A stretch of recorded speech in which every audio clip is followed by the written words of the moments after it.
Today we're going to talk about how to duplicate your skill set into other people like that. My name is Michael Barayev. I was able to build a sales team of 150 plus sales guys, and I was able to duplicate my skill set into all 150 plus guys, and we did it in less than 2.5 years with zero money invested, and now we have a growing solar company in South Florida, growing like crazy from coast to coast, like butter on toast.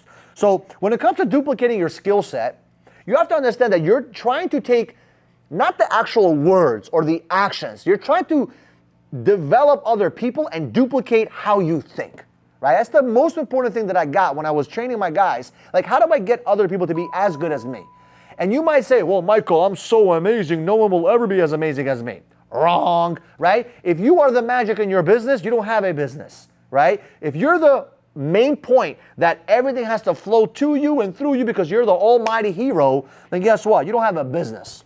Okay, you have a high-paying job, in my opinion. Okay, so if you want to duplicate your skill set, you have to understand that it's all about transferring your mindset, transferring the skill set into them, so they can make decisions when you're not physically there. So how do you do that? We're going to go over the 8 ways of how to duplicate yourself and transfer the skill set into other people. So number 1, you have to clearly communicate all the goals, all of the targets that you want that individual to hit. You got to communicate effectively. Communication is extremely important when it comes to duplicating your skill set. Communicating this way, which means communicating to them, and also learning how to listen to what they have to give you, right? All the information and paying attention to what they have to say. Many people, they know how to communicate to other people, but they don't know how to listen and take the information inside and decode that information.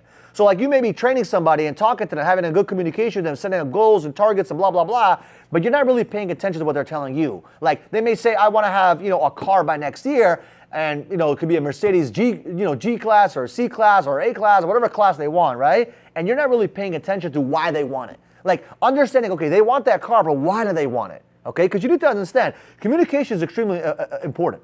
When you're communicating your training, make sure you're not making it too complicated where they don't understand what's going on. Because a lot of times they're going to tell you stuff and you got to decode their information, right? But you don't want them to be decoding your information. You want them to understand it as easily as possible because they're new. They're not as good as you. They're not as talented as you. They're not as smart as you. And you have to believe that what you have is through experience, through time, through pain. You figured this secret out of this skill set, but you want to make it as super easy for them to understand that. So understanding that communicating to them, their goals, their targets, their whatever you're trying to do with them, and learning that, understanding that they themselves are going to be communicating back to you with their nonverbals. Maybe with their verbals, but a lot of times with nonverbals. So you have to have that clear communication with them, okay? Number 2, provide hands-on training. Not only do you have to communicate to them and understand where they're at and figure out where they're going, all that kind of stuff, but you also have to give them physical training. You talking behind a whiteboard is not training. It's helpful, but it's not going to help all the way. You got to show them how to get it done.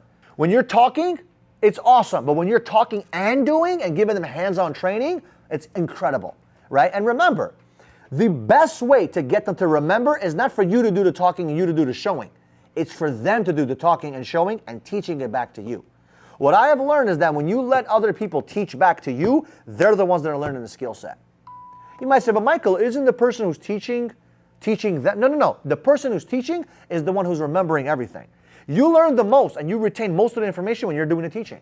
Like right now, I'm doing the teaching, I'm retaining a lot of the information. By the time this video is done, you probably remember 10% or maybe 15% of the video, right? But the person who's teaching is programming his brain with all that information. So you want to make sure that when you're duplicating yourself, right, you're giving them that hands-on training and also having them train you back as well, okay? Number 3, make sure you're giving them feedback and support. When they're giving you that training, when they're giving you that information, when they're doing something, give them feedback, right? Don't just watch them and say, okay, good job. Tell them what the good job was for. Hey, good job on having your attitude like this. Good job on making sure you got this, and this done that way. So they understand what the good job is for. Not just giving them a pat on the back and making them feel good, but also explaining to them what they did was amazing and why it was amazing, okay?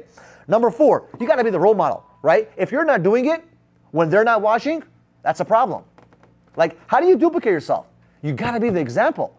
Not when they're watching. It's very easy to be the example when they're watching, but be the example when nobody's watching you. Because everybody can tell. Like, I know when somebody goes to the gym when nobody's watching. I know when someone's reading books when nobody's watching. I know when somebody's studying when nobody's watching. I know, because you can't hide that shit. You cannot be this amazing Superman in front of everybody and then you're doing bad stuff on the back end burner. You can't do that. You can't be this amazing guy that's married and then at nighttime you're going to the strip club. Like, you can't play that game. You're going to get caught, right? So you got to be that role model. You got to lead by example, but it's also when nobody's watching you. Number 5, encourage your people that you're training to have a little bit of autonomy. Don't micromanage them. Let them fail a little bit. Give them a little bit of a space and some window to make those mistakes, to fail a little bit forward, because you want them to fail so they can come back to you and say, hey, Mike, hey, I got issues. I tried to do this, it didn't work out. I want to do this, it didn't work out. What can you help me with? How can I change that? What do I need to improve? Because remember, when you tell someone what needs to get done all the time, they get tired of hearing it from you. Sometimes they just want to come to you and ask you. And when they ask you, they're way more receptive to listen to that information than by you just telling it to them. So what you need to do is very simple. Encourage them to make mistakes, so when they make those mistakes, they can come back to you. You can actually educate them on what needs to get done. All right? Number 6, provide opportunities for them to be learning from other people. One of the best things that I learned from my mentor, my mentors always made me follow other mentors. Like, I don't want to be the end-all guy for my guys. Like, I don't want to be the only guy teaching them. I want them to learn from this guy, from Bobby, from Joey, from Shmoey, from everybody. Because I know they can get way more value from someone they may relate with, way more than they can relate with me.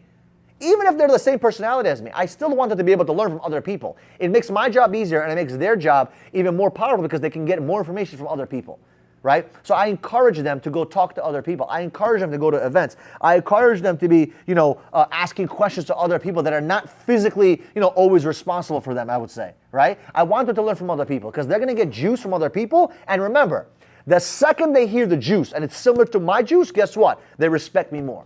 Number 7. Be approachable. This was one of my biggest problems when I was trying to duplicate my skill set into other people. I wasn't approachable.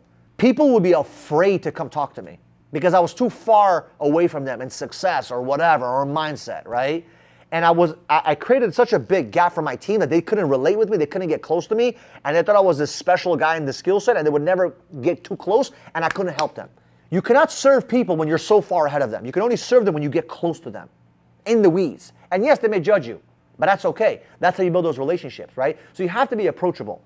You have to be approachable. They can come up to you and say, hey, Mike, I really am messing up here, here, here. What do you recommend me to do? And they only do that when you have a relationship with them.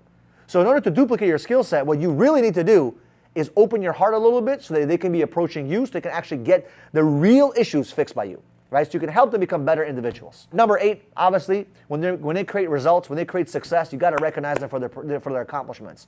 Give them positive feedback and make them feel good about their successes. A lot of times we want to ridicule everyone for their mistakes, but we don't want to recognize them for their successes. So just clap for them, be excited for them. When they do something right, clap as much as possible. Recognize them in front of people. Recognize them in front of the group. I made a video not too long ago about how to recognize other people. There's different kinds of recognition out there. There's public, there's private, there's doing it in front of a team. There's a right way to do it and a wrong way to do it. There's a video, I wish I could put it up here. Maybe I'll have my team put it up here so you guys can see it. It's an important video, okay? So I appreciate you guys. Don't forget these 8 things. These 8 things are crucial for you to duplicate your skill set into other people. And as you guys know, we come at you every single week. We're dropping bombs, we're dropping amazing fire content. So subscribe to the channel, like this video, comment in the video, click the little notification bell so you know exactly when we post those videos, and we'll see you guys in the next video.